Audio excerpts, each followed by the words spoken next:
Welcome to Lead Today with me, Kalina. Let's talk leadership.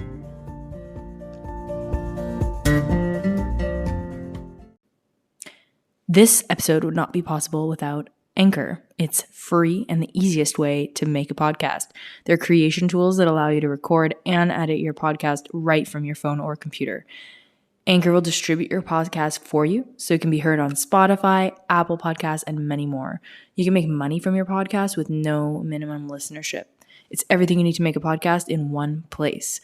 So, download the free Anchor app or go to anchor.fm to get started. Hi, and welcome to another episode of the show. Whether this is your first time listening or you tune in regularly, I just want to thank you so much for being here.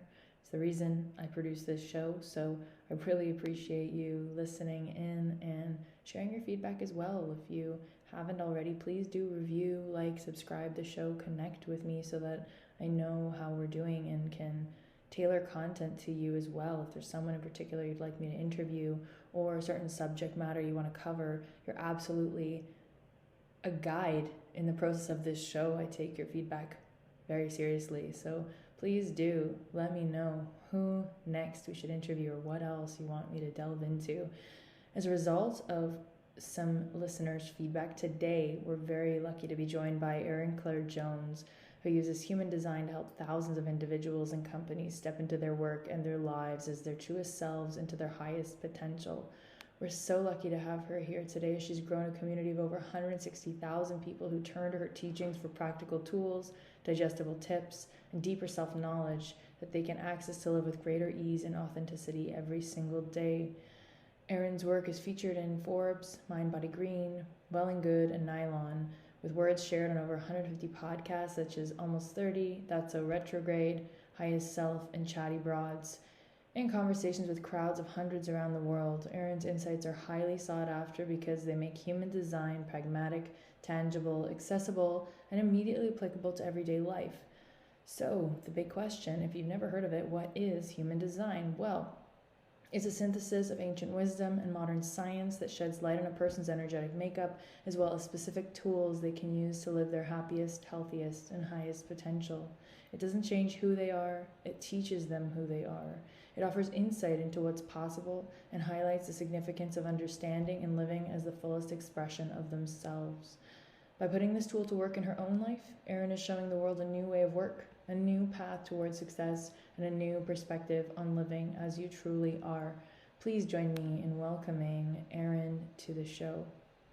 But I'm so grateful to have you here on this show because I think you've really not only carved out a space for yourself in the human design world, but it seems like you're living your design, and that's such a beautiful thing to witness as a fellow projector, if you will, to see somebody that's letting themselves be seen and then recognized because of that. And it just seems like you're flowing so gracefully through life. Really, that's at least what it looks like. So I'm just grateful to have you here today and to learn a little bit more about how you do that and how you help others to do the same. So thanks for being here. Thank you so much for having me, and thank you for that reflection. It's nice to hear. And I know that social media obviously only gives us one little peephole or like little sense of it, but yeah, it's been a real journey. So I appreciate that. Yeah, and so many questions, but one thing, I was listening to another interview you did, and you're talking about how often when we're kids, we really sort of live our designs inherently because we're just showing up that way. And then you mentioned society sort of molding us, and I was really curious about what type you think society conditions us to be, generally speaking. I think honestly, generally, it just conditions us out of who we are, because like I think that I've talked to so many different types that are like all trying to be different things, like I think that like I know a lot of projectors I've talked to, I know my experience with this is that I was trying really hard to be a generator, and that's really around like trying to be a doer and keeping up. But like I've also worked with so many manifesting generators who've been like trying to be manifestors and are just like chasing after things and not waiting for their gut to lead them. And I know some of this terminology will be very new to people, but I think that it's just often away from who we are. I think that like human design reminds us of like how we operate best and how we kind of uniquely are meant to thrive. And we often lean into that very intuitively when we're young. But sometimes then we're like, but is that allowed? Am I like allowed to do it that way? So we walk away from it, and human design brings us back. But yeah, I've seen like so many temptations into like lots of different types, but a lot of resistance towards like our actual way of being. Yeah. And I mean, so for anyone that maybe hasn't heard of human design, what might be a short intro? I'll link to some episodes because I think you explain it really well, and there's a lot that you share already. So I'll make sure to link to that, so that if someone's listening and they don't have any reference point, they can go into that. Yeah. But what might be your way of describing human design and why it's around and why you dove into it? Yeah. So human design is based on your time, date, and place of birth. And it reveals your energetic blueprint and how you're kind of uniquely wired to thrive in business and love and in life. And so specifically around how to best make decisions, create aligned opportunities, collaborate with other people, partner, work, just like so much very tactical information. And I think why I fell in love with human design is that I thought it was so practical. Like, even though it can feel very cosmic and that it comes from the stars, like the information it offers us is so grounded and so tactical, and like our practices that we can bring into our day-to-day life. And so I find that there's a lot of amazing information out there, but often we don't need more information. We just need like the right information at the right time to really inspire transformation in our lives. And I find the information human design offers us is so practical, so to the point, and has such a kind of transformative impact the minute we start to integrate it. Yeah, beautiful. And so you mentioned date, time, and place of birth, and I get curious there what the differences are between human design and, let's say, conventional horoscopes or astrology. How do those play together or not?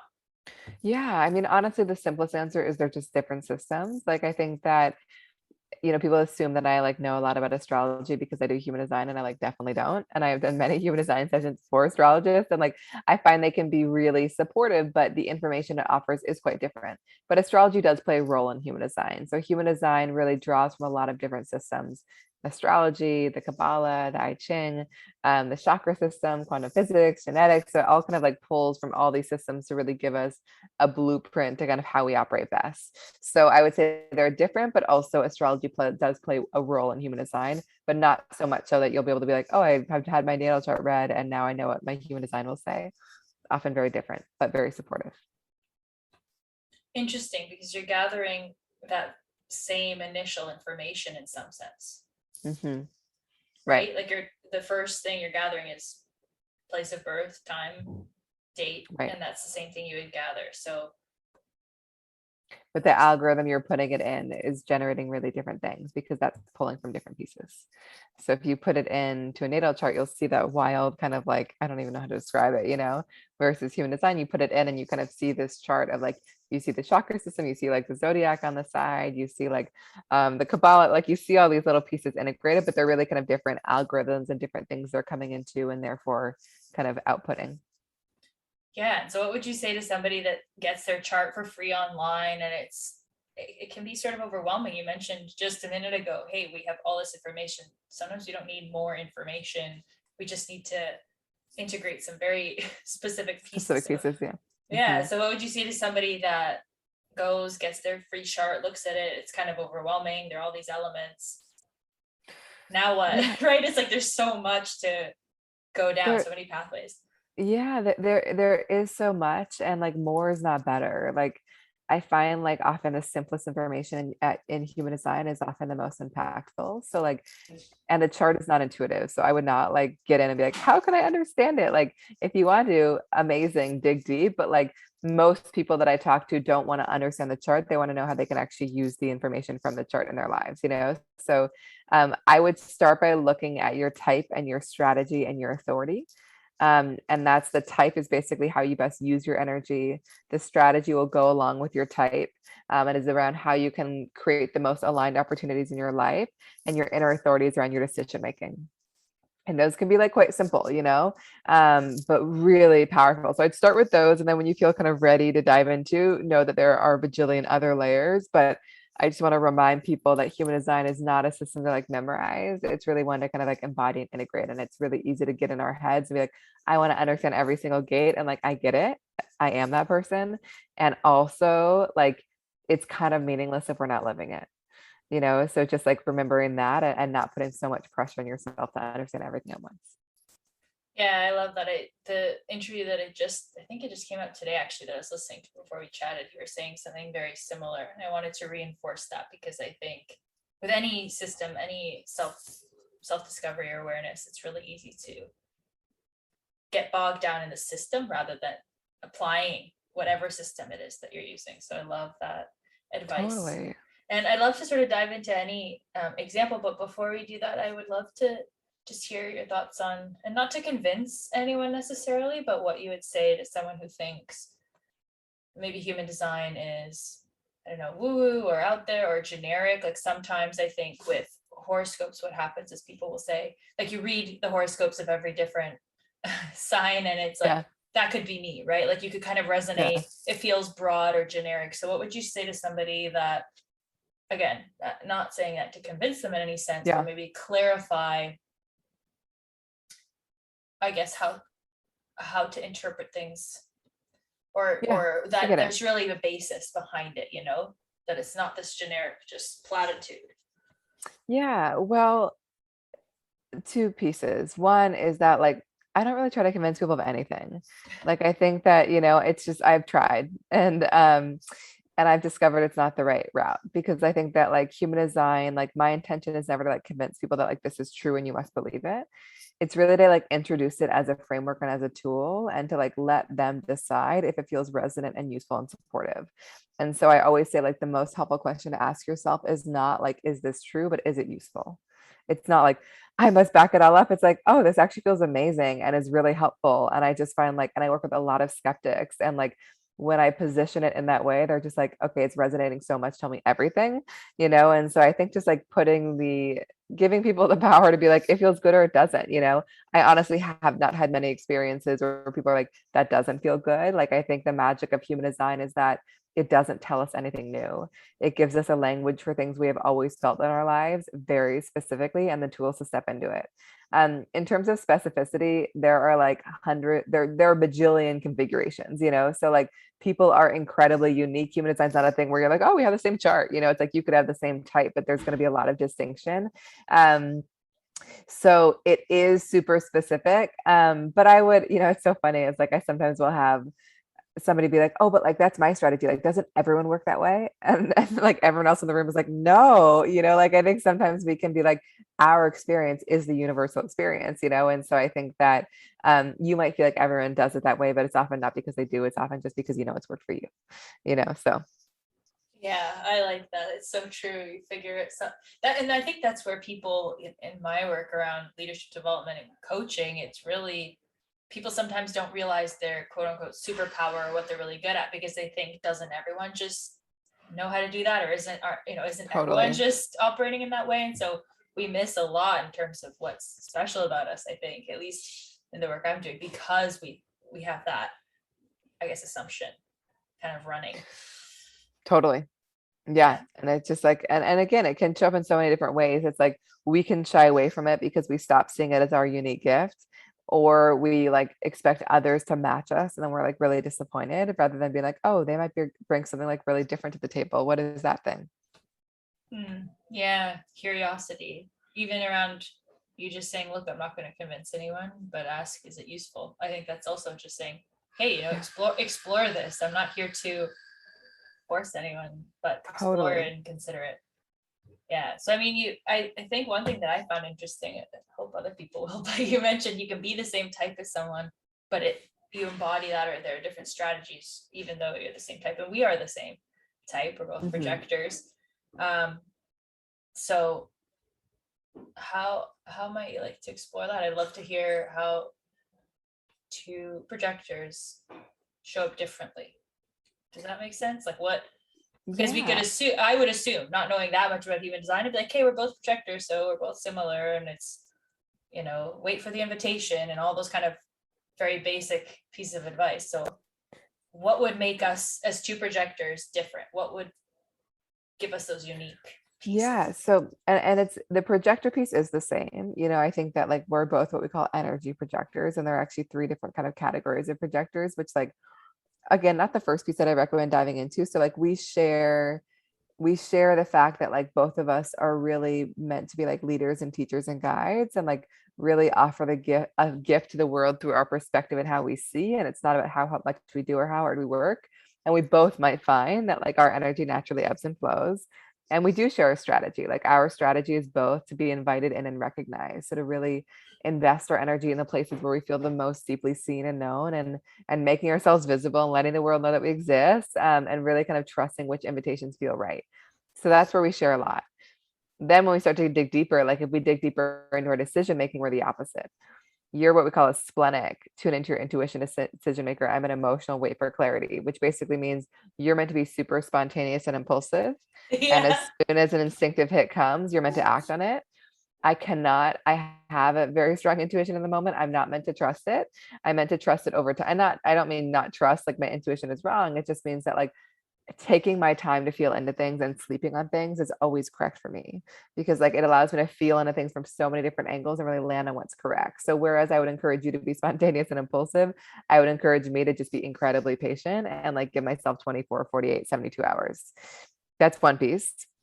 Another piece is around definition, how we best process information. You're what we call a single independent. I am split collaborative. It basically means like you're super independent.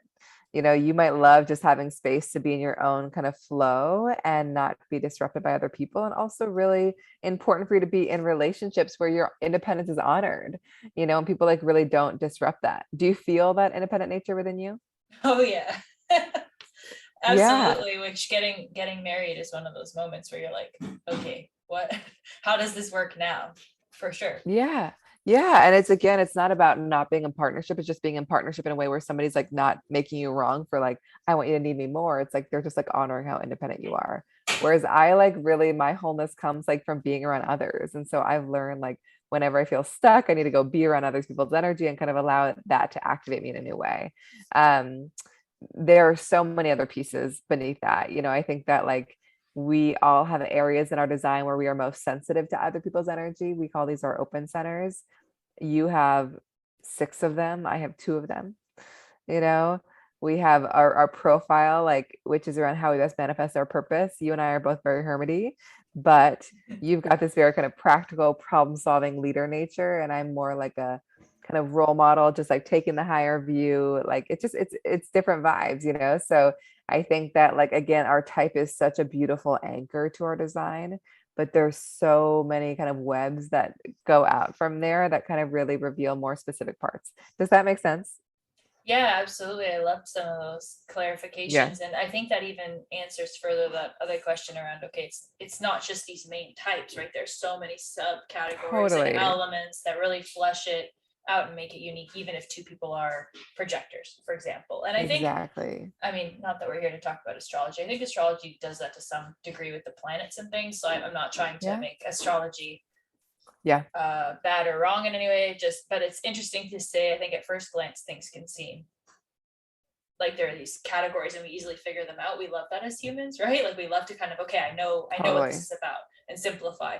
But what you explained absolutely clarifies. Right. And all that piece around sensitive to others' energy. I know you mentioned open centers, and I'm very open.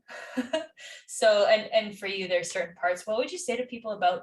We'll all have different open centers, but how do we manage that? Because that's something for me personally, I definitely struggle with. Where it's like depending on who I'm around, and we Yeah. know this as humans, whoever we're around, like we really pull from that environment or the people, Yeah.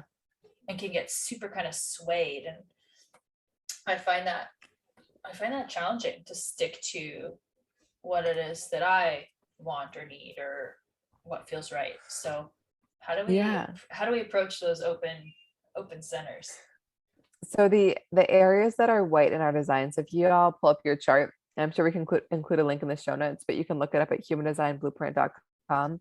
You'll see, not inevitably, but very likely, that like some of the shapes will be white. And those are what we're talking about when we talk about open centers. And so the areas that are white in our design are the areas where we are the most sensitive to other people's energy. And these are like probably some of the most challenging areas in our design, but they're also the sources of our greatest wisdom. And so my biggest recommendation for people is to kind of really start to explore and discover what it looks like to live in the shadow and the wisdom of each of those open centers, so they can kind of start to become aware of how to actually use it and not get lost in it. So like an example for you would be, is there one open center where you're just like, this one really gets me? I don't know them off by I don't know them off by Yeah. heart, so I don't Okay. I, So I let don't me, know. so one example is you have what we call an open root center. This would be true if the very bottom shape in your design is white. And so it means that you are very sensitive to other people's stress. And you might sometimes kind of have an unrealistic sense of timing where you apply a sense of urgency to anything and everything. It's like, this must happen right now because once it happens, I'll be free. But like, once you do the thing, like the next thing will show up. And so the Sure. shadow for you is like being in an endless hurry, taking on everyone else's stress, amplifying it, kind of burning out your adrenals, like just being in this very frenetic state. The wisdom, the lesson that you're here to learn is that even though you feel pressure, it doesn't mean that everything deserves your urgency and everything needs to happen right now. And so my advice for you is, when you start to notice yourself rushing, whether it's like at the grocery store or through a deck or whatever, like ask yourself, like, is this thing worth hurrying for? And just check in about it. Because the thing is, like, for you, it's like you can be fast when you want to be fast, but not everything deserves your urgency. And so like just bringing awareness to that. And honestly, like, you're here to learn how to like slow down and allow ease and intention into your life. And you're here to teach other people how to do the same, you know? And so like, I would say the open centers are like beautiful journeys that we're on, and understanding what the spectrum can be is a beautiful way to kind of keep us on track and like continually learning in that journey. I love that you bring, first of all, clarity, but then also a question to presence us, because the premise of the whole thing is, hey, let's live this design, right? Like, let's really live. And so open centers are a journey that we get to go on and understand ourselves better. And then we can use these questions to check in. And I think that's so powerful, because then we bring it to our day to day, which you said is that's the whole point, right? Like, live this thing. So yeah, amazing. it's a really cool area in partnership too, because I don't know your partner's design or your husband's design, but like, if you had that center colored in, if somebody did, it would mean that they're impacting you with their energy. Meaning that like, if say he has that root center colored in and defined, it means that he's projecting his stress out into the world and you're amplifying and taking it all in. I don't know whether that's the dynamic that's happening, but it's really useful in partnership to be like, I'm impacting you with my feelings, I'm taking in your stress. Like, it just like helps us really understand what's happening in dynamics, and just like how to not take it personally and just work with it like in a much more sustainable way. Yeah, and I love that you brought it up with partnerships. And what about, I know you do some group and team stuff as well, so what about with work? I mean, how, because lots of companies do, you know, Myers-Briggs or different personality things, right, that they'll have you do a seminar and stuff, but I always find that they're a bit generic. I've always had trouble with people bringing in personality tests and then really getting this report that they might use for the training, and you get a color or a communication type or some label, and then it sticks around the department or whatever for a week or so when people compare what type they are. But I don't see, let's say, lasting impact or benefit. So how can we bring this to the workplace more? Because I think that it would make a huge difference in understanding a boss or a coworker or so. It does make a huge difference. And I think that I got into human design because of that. You know, I came from a lot of dysfunctional teams, and like, not hugely dysfunctional, but just teams that like had great visions, had great people, but like no one really took the time to understand how one another worked. And so there was just like, it wasn't very effective, you know? And so I think the magic of bringing human design into teams is like really understanding like how to work with each person. Like, this person like might not like a lot of meetings. This person like needs to be communicated to with specific questions, give them options and they'll always know. Like, this person needs to be invited in. Like, this person like has tremendous energy to like use up each day, whereas this person like needs blocks of rest. Like, it just really helps us know how to leverage people and how to support one another. And so I love doing teamwork. You know, I think my first intention is just to kind of really like give people the language to kind of really understand how each person operates best. And then there's obviously ongoing work to kind of like when moments of tension or challenge come up to kind of really explore what's happening. But I do think it's like such a beautiful reminder that like we often feel tension when we want someone else to kind of be like us or be different than what they are. And I think human design is so beautiful and just like reminding us that we all are like wired to operate so differently. And the more we really trust that, the more flow we find. Yeah, I love that we are different, and how do we trust that, and then also have some clarity on what those different operations are, right? Because I can acknowledge, hey, we both operate differently, but then what, right? And you're giving really practical, okay, how does each person operate best? How do we leverage that to work together when one person needs rest and the other person can be on all the time, or one person's a doer and the other one's more visionary? Like how do we mesh those things together? So totally.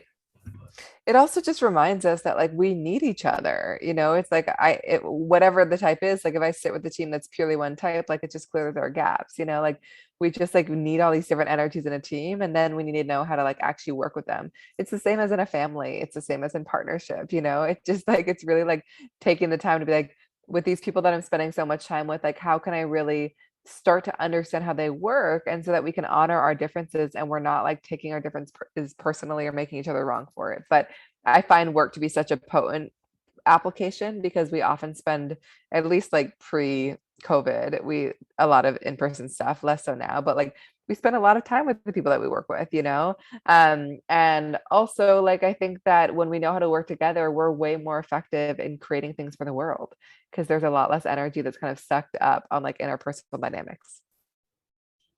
Yeah, I love that, especially for people that might be on the efficiency minded side of things. Like, why would we spend a day doing this, or why would we spend the money on it? It's like, well, because you're going to save a lot of money down the road with conflicts and inefficiencies in communication and work allocation. I mean, huge delegation, I think, is the biggest thing with new managers and leaders. Like, who do I delegate this to, and who can I trust? And we often rely on our senses, right? Do I trust this person? But it's like, if there's a way to delegate tasks in a more aligned fashion, that'd be amazing, right? Totally. I know this person will not only just do it, but they'll thrive on it.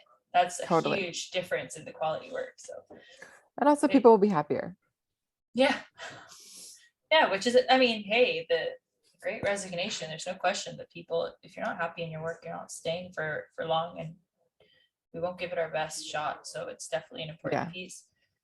And I wonder on that around energy, because you said, you know, our type sort of needs breaks, but other types can just kind of go for it.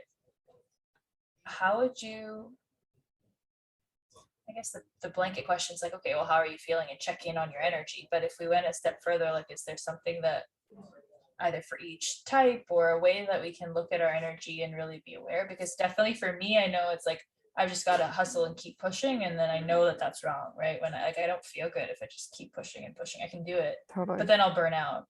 So how do we kind of relate to that, especially when I think there's an expectation in the marketplace, the workplace, where it's like you have to be in 9 to 5, or at least get things done, right? You can't go 3 weeks and not do anything, or, you know, like that's just not okay. So how does each type manage their energy to be able to show up for others? Because I mean, you have a business, you have to be consistent, you have to some degree, right? You have to show up consistently, but how do you do that with the flip side of needing breaks and moderating your energy? I think that, so with projectors, you know, and again, there's going to be so much more nuance underneath the type level, but I think that like for projectors, the idea is more generally is that our energy ebbs and flows. And so like, and we're not really meant to be these consistent doers, and any attempts at that will likely burn us out. So I think on a more practical level, like building space and rest into your days is really useful. You know, like I wouldn't plan things back to back to back. I would also allow in support. I would also like hone in on the things that you offer the most value on, like whether it's working with people or marketing, and like really eventually bring on support for the rest. And I know in terms of like consistency, you know, so much of being a projector is sharing, because people have to find you. And I know that if I often create a structure of like, this is like the number of times I'd like to share a week. And then I just like, don't do it every day. You know, I just kind of then ebb and flow and see when I'm inspired to share. So again, I would just like not expect your energy to be like super consistent, making things happen all the time, and just try on this idea that so much of the gift you offer is in your perspective and how you see it, not how much you can do. Then we've got manifestors, and their energy ebbs and flows too, you know? And so I think as a manifestor, you might have a creative burst where you can make a lot happen. And then like over the course of a couple of days, a couple of weeks, a couple hours, and then you really have to like rest and chill and kind of wait for the energy to like surge up again. And so again, like I would not try to consistently make things happen. Like I would honor those natural ebbs and flows. It's often in the ebbs the next idea will come through. And often manifestors, like in terms of working, they just need freedom. And so ideally you would be in a position where you feel really free to kind of like set the terms of how you're doing things and when. I would say manifesting generators, and not all manifesting generators and generators just like can do all day long. Again, there's some will want to ebb and flow. It depends on other parts of their design, but like as a manifesting generator or a generator, like what allows you to rest well at night is to feel that you have fully used up your energy during the day in a really satisfying way. And that could be what you're working on, who you're spending time with, how you move your body, but you can kind of drop into bed with like the satisfied fulfillment and then kind of wake up energized again. And so I would really consider like, how are you using up your energy? And if you go to bed really restless, like, you know, ask yourself, like, have I really used it up in a satisfying way? You know? And then I would say manifesting generators specifically, you might kind of like to move your energy in between different things and have every day look a little bit different. And then I think finally for reflectors, like also ebb and flow, but like in a more general way, like as a reflector, like you might have a month where you feel like a manifesting generator and you can just make so much happen so quickly and you feel like absolutely on fire. And then like the next week, you really want to rest and chill. So like I would honor where you are as much as possible and know that like you're going to go through a course of a month where like you're going to probably have different surges of energy on different days. And then I would say as a reflector, one of the most powerful tools to really align yourself with like feeling good and creating the right opportunities is to be in the right physical space. So really kind of planting yourself around people and in spaces that are feeling good and knowing that that really is such a tremendous impact on your energy and can really kind of uplift you in such positive ways. Yeah, thank you. And I think with all of them, it sounds like all of them ebb and flow. To me, what I'm noticing is the question is maybe like the timeline of the ebb and flow almost, because everyone, the energy moves. It's not stagnant. So every type there's ebb and flow, but reflectors like on a monthly theme basis, the manifesting generator seems to be like on a daily kind of recharge basis. Use it all up and then recharge. Yeah. And then a projector, I'm hearing sort of weekly, but like phase. I would say daily. Yeah, I think projector would be like, instead of having a day where you're just like, I'm gonna like work from 9 to 5, it might be like, I have a session from 9 to 10 and then I'm going to take a break, you know, and then at 10 to 11, I'll do this thing. Like, it's just like creating a little bit more like spaciousness and ease into your days. Like when you feel, and like, I know that's not always feasible and I have hustled and continue to in so many ways in my life. So it's like a constant lesson, but like the more you allow in space and ease and rest, like often the better you will be at what you do. Yeah. So does that make sense? Absolutely. So also a daily system, but with more spaciousness than perhaps the manifesting generator needs to. Yeah. And the manifestor is a little bit different where it's like they could have this creative burst where they make something happen, like are bringing an idea to life that could like last weeks or could last days, you know what I mean? And then they have to like really like pull back and be alone. And so there is like, you know, it's not always going to be the same cadence, but it is kind of really noticing that of like really honoring the energy when it's there, when they really feel inspired to bring something to life, but also when the energy starts to like dwindle, really giving themselves permission to kind of pull back and be alone, and kind of like allow the next idea to come through. Yeah, so also sort of longer bursts of energy somehow versus a projector that's kind of ease. I keep hearing ease when you're saying like rest and ease, not this like huge burst that needs to, because I notice myself being in that space personally, where I definitely will get on a train if something needs to get done and I'll have those kind of more like longer bursts of time that I'm working, but in the long run that doesn't make sense. So it's just interesting. I guess I'm really curious how you find people how we can know we're heading in the right direction. So one thing is noticing that energy, right? And noticing how we're feeling. And I know each type has sort of different feelings, like resentment or anger, or so would you say that's sort of the answer, or what, how do we know that we're heading in the right direction? Because sometimes I feel really good kind of being in one of those longer spurts that I just like, I'm super empowered in the moment. I feel super excited about it, but it's after 2 weeks or 3 weeks where I'm like, oh no, that was so not good. Yeah, I think that like it is how you're feeling, you know. It's like, does this feel good? Like, I think as projectors, we can be really vulnerable to just not knowing when to stop, and like we can just end up burning out, you know. And so like it really is about discovering a more sustainable way of working. But as you said, there are basically little signatures for each type that kind of reveal whether they're on track. And so that's a beautiful place to check in. Like, to be on track as a projector is to feel success. And it doesn't have to be like financial or purely material success at all. It could just be like, wow, I feel like really recognized, and I feel appreciated, and I feel like really treasured in my relationships and in my work, you know. And to be off track is to feel bitter. To feel on track as a generator or manifesting generator is to feel satisfied. It's like you're dropping into bed and you're like, I just feel really satisfied by the way that I used up my energy today, and fulfilled by it. And to be off track is frustrated. For reflectors, to be on track is to feel surprise. It's kind of this like surrender to the flow and really just like surprised and kind of in the magic of what's coming up. And to be off track is disappointment. And then to be on track as a manifestor is to feel peace. That often is also kind of the freedom to do as you please, launch your new ideas when you're inspired to, take rest when you need. And to be off track is to feel anger. And so these are very simple spectrums, but they're really useful ones, because to be that signature that reveals whether we're on track is just like a reminder, like, keep going, you know, you're right on track.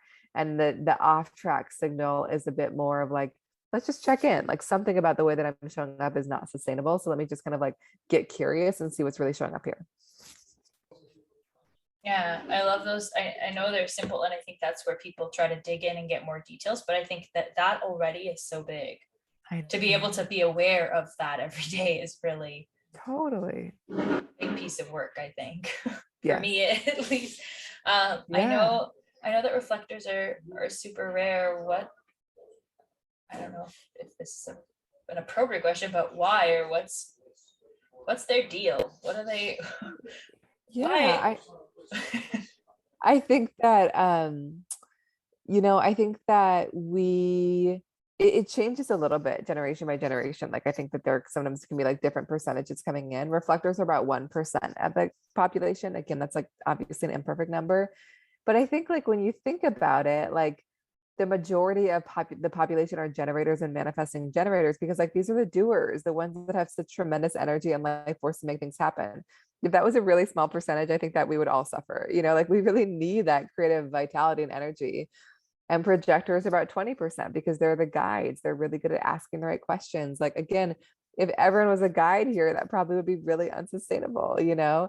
And then we've got the manifestors, 8 to 9%, like the ones that are here to kind of like initiate, innovate, disrupt. Again, can't have an entire population of disruptors, you know. We need people to kind of sustain and build. And then reflectors are the evaluators. So think of reflectors as like, there's one in a large group, and they're kind of like sitting back, feeling it all, and just mirroring back how things are going, and offering kind of a very powerful perspective on like what's not working and how things could be improved.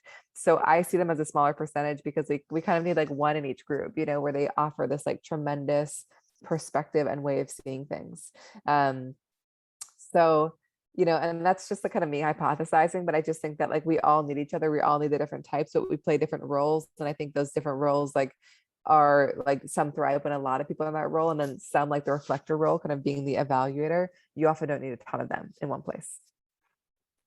Yeah, I love it. It's back to your point, even on a team, if you see a team with all sort of clustered into one type, Totally. challenges emerge, because you don't have, it's all energy in one sense, like it's all this ebb and flow of energy. And so between our individual self, but then also within a group, like I think we're all interacting or playing off each other somehow. So we need those different types, is what I'm hearing you say. Totally. Yeah, I think that we all need each other. And I think the more we like stop trying to be like other people, and the more the less we expect others to be like us, like the more flow we find, you know. And so I think it's just like it's so nice to remember that like we just like all these types play a different role, and it's just about kind of like understanding people enough to really know how to work with them and support them. Yeah, nice. And what about for you personally? I mean, I know you share about your story, so what's something you'd love people to know about your experience with human design, or things that you're currently noticing or find important? Yeah, I mean, I think that, God, I just like it's such a powerful relational tool. You know, I think that like understanding my own design and learning how to build a business according to that and living my life has been amazing. But what's almost been more powerful is using human design as a tool to better understand and love on the people around me. And my husband, who's different than me in every possible way, my sister, who like is a manifester, and I spent my whole life trying to like give her guidance that she was like not open to, and really learned a lesson there. You know, my mom, also manifestor, my dad, like friends, you know, I collaborators. Like I just think that like it's just given me such a new lens to look at my relationships in a way that has brought so much more kind of empathy and compassion and understanding and connection into them, you know. And so like I think that that's, I think, probably one of the most powerful pieces of my own journey. It's just like really taking the time to be like, how does this person operate? How can I support them in this, you know? And also like, where am I expecting them to like be like me, you know? And how can I like loosen that up and just be like a lot more open to like what feels like them? Yeah, nice. Definitely helping to better understand and love on the people around you. I think that's so beautiful. That's all we all, I mean, we're such relational and connected beings. Like that's what I think that's what we're here for, at least for connection and relationship. So Totally. Yeah, and it's just such an amazing tool. And I don't have kids yet, but another amazing tool to like know how to then support your kids. yeah. So how, if you've got something that comes to mind, what's an example of how you might do that? Something recent or powerful that comes to mind, like how you would bring human design in relationally to impact how you're, whatever, with your husband or your sister, you mentioned your mom, anyone, how do you Yeah. find yourself kind of talking through that, or how is it impacting in that situation? Yeah, I mean, such simple things like, you know, with my partner who's a generator, like if I ask him like really open-ended questions, like he'll give me like it's just like he can envision all the possibilities. But if I like communicate with him by asking him really specific questions, like, do you want to eat this for dinner or this? Like, do you like option A or option B? Like he'll immediately know. So like I've just like learned how to communicate with him in a way that drops him into his gut and like helps him access his truth and doesn't get us like in this endless world of possibility. Like I just know that I have to show him a thing and he'll know in the moment, which is so frustrating when it's like a no, but like when it's a yes, it's like such a full bodied yes that it's always worth it. Um, my partner is also my business partner. And so like it's really useful to know as a generator that like he really is so much powerful energy when he's lit up by what he's doing, you know? So really considering ways that I can like take things off his plate that he's not excited by, and just kind of like seeing what is satisfying, you know, and what is feeling like the right use of his energy. So, and also that his decision making is like his gut feeling in the moment. So really kind of being able to tune into when like that's coming out versus when it's not. So it's like now it's such a lens through which I look at it, everything. But I think it's really made communication and decision making so much easier because it really has helped me understand how different we are in that way and what we need from each other and how to kind of honor each other's processes. Well, yeah, what's a decision that you've made recently where you honor that? Because those are two, I mean, just like you said with us, right? Like for me, I definitely, if I'm in a space or there's a certain thing to do or place to go or any decision for me, I'm like, yep. Like I can feel that so instantly. Yeah. Whereas let's say if you need to wait a couple days, how do you ebb and flow with that, practically speaking? Like how? Yeah, I think that we honor, you know, there's sometimes where it's like I don't have clarity yet and we'll go with this gut. But I think in general, like if we're doing a thing, like we just adopted these two rescues, you know, and I think that like I like it took me a little bit of I was so excited and then I like had to really like feel into it for a while that I like wanted to do this, you know, and then when we went, we just like we did it. But I think that like it was just like honoring that our paces might be really different and it can like cause a little bit of friction when like he just knows and I'm like still waiting to be clear. But I think like when we're making collective decisions, like both coming in from the angle of like this feels right to us is always worth it. So I think that I've just learned to be like, it's amazing that he knows right now, but I don't yet. And like, I just have to like take my time to access my own knowing, because I know the right decisions for clear the ones that both feel right, and like, it's just, I'm not clear yet, So I think it's been about giving myself that permission to kind of take the time without making myself wrong for it. Yeah, I love that. And for people that do need to take some time, how do you access that knowing? What's that look like? What's that process? Because I can think of some people in my life where they definitely want to journal and reflect and take time. And for somebody like me that knows right away, I'm just like, well, I don't know how to access that knowing. So, or I guess I do it right away. So how do we access that knowing for ourselves if we need? Yeah, if you are an emotional authority or wait for clarity, it's just around sleeping on things. And it's not about like sleeping on things so you can like give yourself all this time to feel like to discuss it and to write it down, but it's more just like seeing how a decision feels over time. Like my experience is I'll see how it feels as my initial instinct. And then I'll check back in with myself a day or two later and be like, am I still excited? Like, does it still feel expansive? Like, does it still feel fun? And there are a lot of times where I'm like, no, it was so exciting yesterday. My excitement is dissipated because I was just like on an emotional high. But then also there are a lot of times where I'm like, it still feels really good, And so I just know that like the right decisions for me or anyone who's emotional is like the decisions that really feel right over time, that you love over time. And it's not like maybe 100% certainty, but it's more like it just continues to feel good. So I wouldn't put pressure on yourself to like take that time to like write a pro con list, but more just to like feel into it and make sure it like remains feeling good, remains kind of like this just feels like a good use of my energy. Yeah, I love that. I almost somehow resonate with it too, I guess for me sometimes. So what's it about if somebody's really impulsive, but then I find myself sometimes sleeping on things, and what I'm hearing from you is no, like you should just drop in and like make that choice. So what happens if we're on the flip side? So for example, someone like you is making really impulsive decisions, or someone like me is humming and hawing and kind of like, I'm not sure. Like I've had those moments for sure where I'm like, oh, I don't know. And that feels really off for me, right? To like hum and haw and stuff. It's like, no, so what if we're living on the other side? What if we're not in alignment, but we're doing the opposite? I mean, a lot of us are not living in alignment. So it's all practice. I would say for you, clarity is meant to come in the now. So I would like your design is about receiving an instinct about something and then acting on it.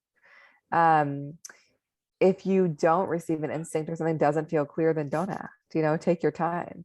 But what I see with people that with designs like you is they might have an instinct and then they don't act on it and then they talk themselves out of it, And so I think so much of the work is just being courageous enough to like follow it when it comes. So I would just reflect on whether or not the like humming and hawing is coming from the fact that like you're just not trusting the instinct that really did arrive, or whether like it's just not a yes. And so like you're just not acting because like you didn't get a clear hit that it was the right thing.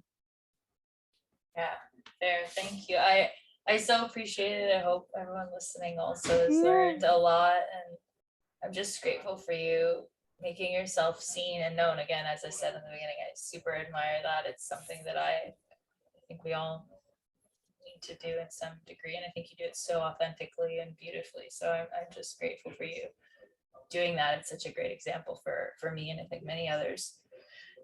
So I know we talked about if people want to work with you or get to know your work, I'll post some links, but what's sort of the next step if someone wants to be in touch and learn more? Yeah. So I share a lot on Instagram at Erin Claire Jones. And also, if you want to get started, I would say probably the best place is something called the Blueprint, which is like a 55 plus page book to your design. It kind of walks you through the most important pieces, everything we talked about today and more, in a really practical, empowering way that doesn't require that you like know what all the gates or anything means. And you can use the discount code LEAD today. Is that what we decided? Yeah. And then I also offer sessions, individual partnership, family, and those are all on my website, erinclairejones.com. And then you can get the blueprint at humandesignblueprint.com. Nice. Thank you so much. And I'll put that all in the show notes. So if anyone's feeling called to go for that, just click away and use that discount code. And Erin, thank you so much. I hope we can see you again on the show, but it's been such a pleasure to learn from you today. My pleasure. Thank you so much for having me.